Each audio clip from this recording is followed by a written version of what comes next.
जय माता की। कैसे हैं आप सब? आप सबका स्वागत है मेरे इस यूट्यूब चैनल पर।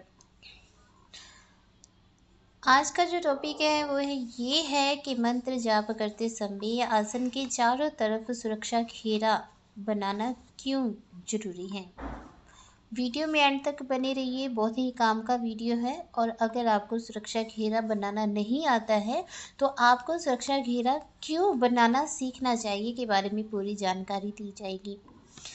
जानकारी में आगे बढ़ने से पहले आपसे ये निवेदन है कि अगर आप मेरे चैनल पर नए हैं या आपने अब तक चैनल सब्सक्राइब नहीं किया है तो चैनल को सब्सक्राइब कीजिए, बेल आइकन दबाइए ताकि हमारे द्वारा अपलोड की गई हर वीडियो की नोटिफिकेशन आपको मिल सके।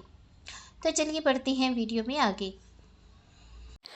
बहुत से लोगों का ये कहना होता है कि जब भी हम मंत्र उच्चारण करने के लिए या साधना करने के लिए बैठते हैं तब हमें बहुत भय लगता है। ऐसे लगता है जैसे कोई शक्ति, कोई नेगेटिव एनर्जी हमें छू रही है।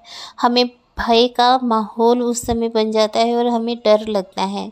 तो ये सब कारण क्या होते हैं, जब आप अपनी दिशाओं को या अपने आसन को शुद्ध नहीं करते हैं और अपने आसन को कीलित नहीं करते, अपने आसन को आप सुरक्षा घेरा नहीं बनाते हैं, तब इस प्रकार की समस्याओं का सामना आपको करना पड़ता है।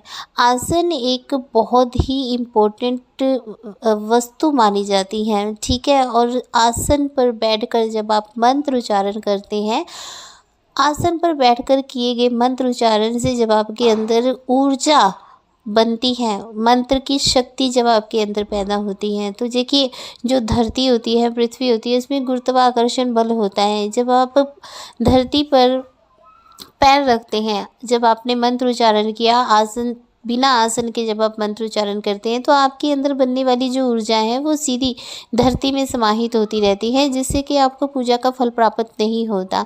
इसलिए जब भी आप मंत्र उच्चारण करें, बहुत ज़रूरी है कि आप आसन पर बैठकर ही करें।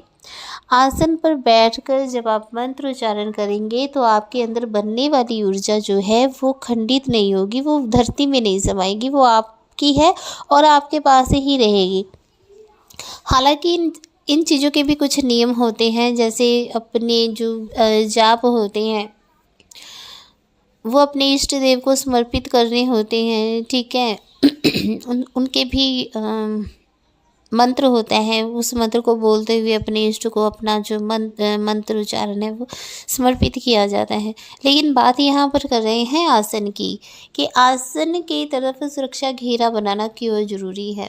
देखिए, जब आप आसन पर बैठते हैं और मंत्र उच्चारण करना शुरू करते हैं, कई बार डर का माहौल बन जाता है।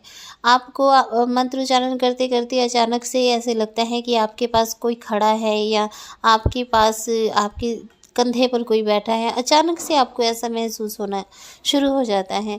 तो अगर आप मंत्र उच्चारण करते समय सुरक्षा घेरा बना लेते हैं, सुरक्षा घेरा बनाया जाता है जो वो गुरु द्वारा बताया जाता है कि किस प्रकार से सुरक्षा घेरा बनाया जाता है, ठीक है। तो जब आप सुरक्षा घेरा बना लेते हैं तब आपको ऐसे कोई भी नेगेटिव एनर्जी का आभास नहीं होता, क्योंकि आपने जो सुरक्षा घेरा बनाया है ना, वो आपके गुरु ने आपको सुरक्षा घेरा बनाना सिखाया। और जब सुरक्षा घेरा बनाया जाता है, कोई भी नेगेटिव एनर्जी उस सुरक्षा घेरा को तोड़कर अंदर नहीं आ पाती। इतना स्ट्रॉन्ग वो सुरक्षा घेरा होता है। सुरक्षा घेरा बनाने से कोई भी नेगेटिव एनर्जी आपको परेशान नहीं करती। आप एकाग्रचित्त होकर मंत्र ध्यान, मंत्र साधना कर सकते हैं, ठीक है, या ध्यान साधना कर सकते हैं। आपका पूरा कॉन्सेंट्रेट उस पर बनना शुरू हो जाता है। जब आसन के चारों तरफ सुरक्षा घेरा बनाया जाता है तो वो पूरी आपकी रक्षा सुरक्षा करता है नकारात्मक ऊर्जा से या नेगेटिव ऊर्जा से, ठीक है। तो सुरक्षा घेरा बनाना बहुत ज़रूरी है। सुरक्षा घेरा जो बनाया जाता है ये अक्सर राई से या चाकू से बनाया जाता है। कई बार लोग अपनी उंगलियों से भी सुरक्षा घेरा बनाते हैं। सुरक्षा घेरा बनाने के लिए आप बगलामुखी मंत्र का उच्चारण कर सकते हैं, आप शिव मंत्र का उच्चारण कर सकते हैं, आप महाकाली मंत्र का उच्चारण कर सकते हैं, आप भैरव कवच का पाठ करते हुए सुरक्षा घेरा बना सकते हैं, आप दुर्गा कवच का पाठ करते हुए सुरक्षा घेरा बना सकते हैं। इस प्रकार के जो घेरे बनाए जाते हैं ये बहुत ही ज़्यादा पावरफुल होते हैं, बहुत शक्तिशाली होते हैं, जिसे तोड़कर कोई भी नेगेटिव एनर्जी आपको छू भी नहीं सकती।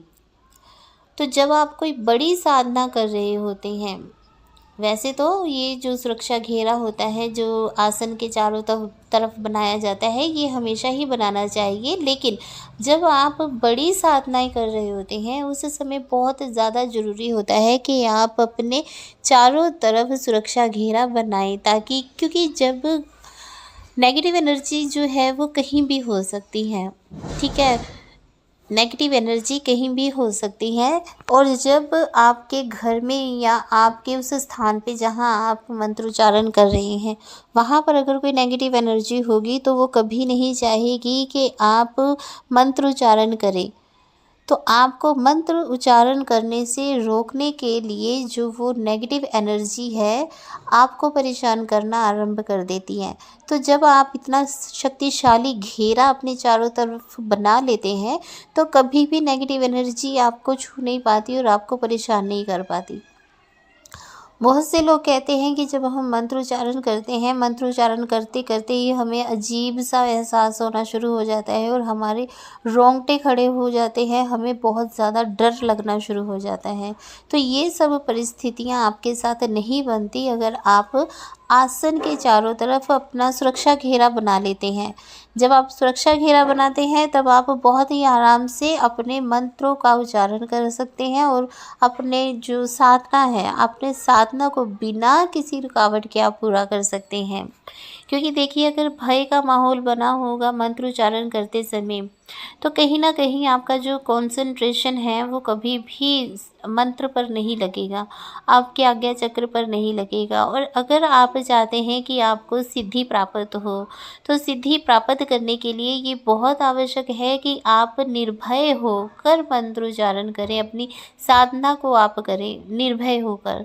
तो निर्भय आप कब होंगे? जब आपके चारों तरफ सुरक्षा घेरा बना होगा, तब आपको पता होगा कि हाँ सुरक्षा घेरा बना है, अब कोई भी इसके अंदर एंटर नहीं कर सकता।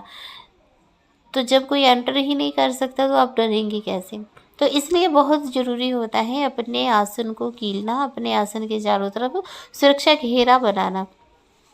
सुरक्षा घेरा आप राई से भी बना सकते हैं, पीली सरसों से बना सकते हैं, आप चाकू से बना सकते हैं।